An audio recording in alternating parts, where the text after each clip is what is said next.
오늘 본문에서 예레미야는 하나님의 맹렬한 심판 이후에 있을 평화의 날을 말씀하고 있습니다. 이는 하나님께서 친히 예레미야에게 주신 말씀이었습니다.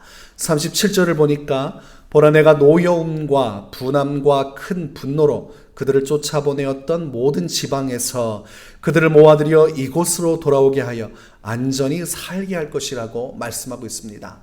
반드시 하나님께서 회복시켜 주시고 돌아오게 할 것을 말씀합니다. 그들에게 닥친 큰 재앙은 끝나는 날이 올 것이며 마침내 회복의 날이 올 것을 주께서 말씀하고 있습니다.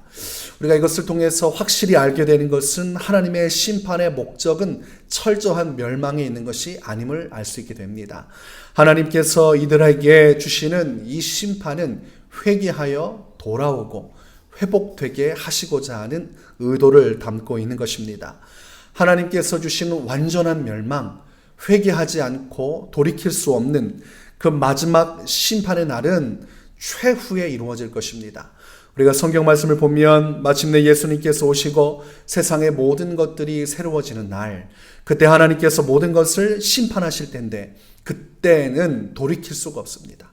그때의 심판은 마지막 최후의 심판으로서 모든 자들이 행한 대로 하나님 앞에 보응을 받거나 또는 심판을 받게 될 것입니다.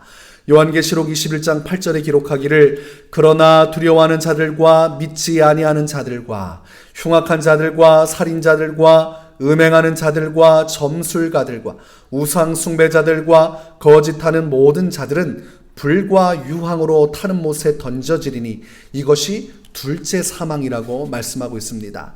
그날에 이루어질 심판은 영원한 멸망입니다. 그러나 오늘 바벨론을 통하여서 예루살렘이 무너지는 것, 그리고 그들이 유다 백성들이 포로로 끌려가는 것은 그 영원한 멸망을 향한 전초가 아니라 회복을 위한 것입니다.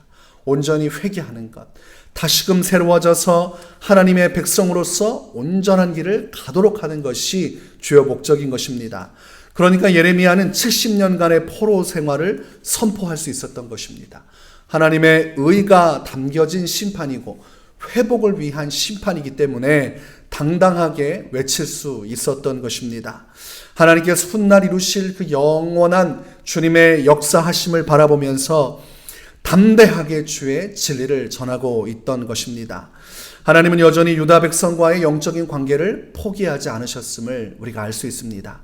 38절에 보니까 그들은 내 백성이 되겠고 나는 그들의 하나님이 될 것이며 라고 말씀을 합니다.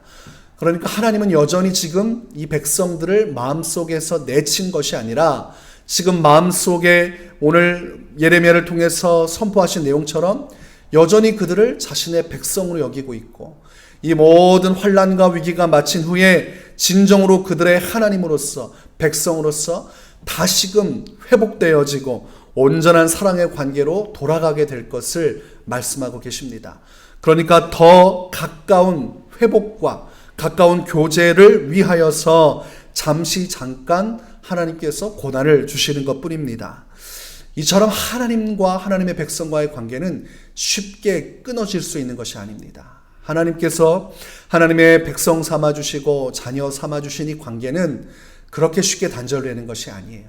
하나님은 어떻게든 주님의 언약 안에 들어온 사람들, 하나님 안에서 믿음으로 주의 백성이 되고 자녀가 된 사람들의 삶을 어떻게든 회복시켜 주시고자 하시는 분이십니다.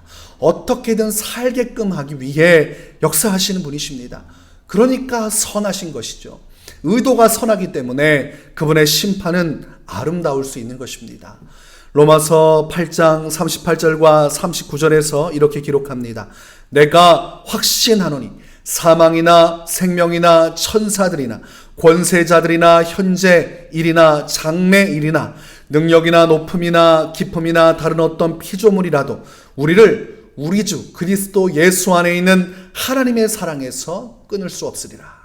이것이 주님의 약속입니다. 어떠한 것도 끊지 못한다. 이것은 그만큼 견고하고 그만큼 온전하고 그만큼 흠잡을 것이 없는 것이 하나님의 백성을 향한, 하나님의 자녀를 향한 주님의 사랑이요 이 관계라는 것입니다. 그러니까 하나님께서 얼마나 우리와의 관계를 소중히 여기시는지 우리가 알 수 있게 되는 것입니다. 그래서 이 백성들이 하나님 앞에 원망할 이유가 없습니다. 하나님 앞에 투정 부릴 이유가 없어요. 왜 우리에게 70년간의 포로 생활을 주십니까? 그러면서 바른 예언을 하고 있는 선지자 예레미야를 탓할 것도 없습니다.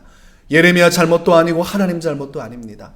오직 자신의 죄로 인해서 재앙이 닥친 것이요, 이 재앙 뒤에는 오히려 하나님의 깊으신 사랑이 드러나게 될 것입니다. 이것을 우리는 은혜라고 표현합니다.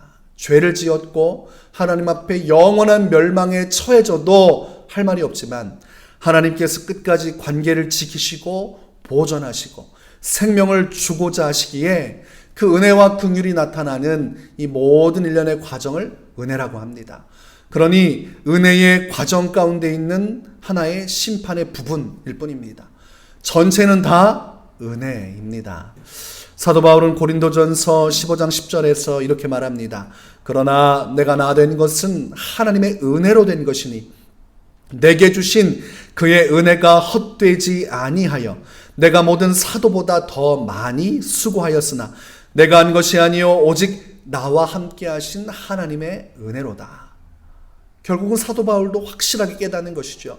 죄인 중에 죄인 괴수였던 자신이 이렇게 주님의 복음 위에 설 수 있었던 것은 내가 잘났거나 내가 뭔가 특출난 것이 있어서 그런 것이 아니라 오직 전적인 하나님의 사랑에 의하여 그분이 끈을 놓지 않고 나를 구속하여 주신 그 은혜 때문에 내가 이렇게 모든 사도보다 더 많이 수고하고 애쓰며 주의 일에 쓰임받고 있는 것이다.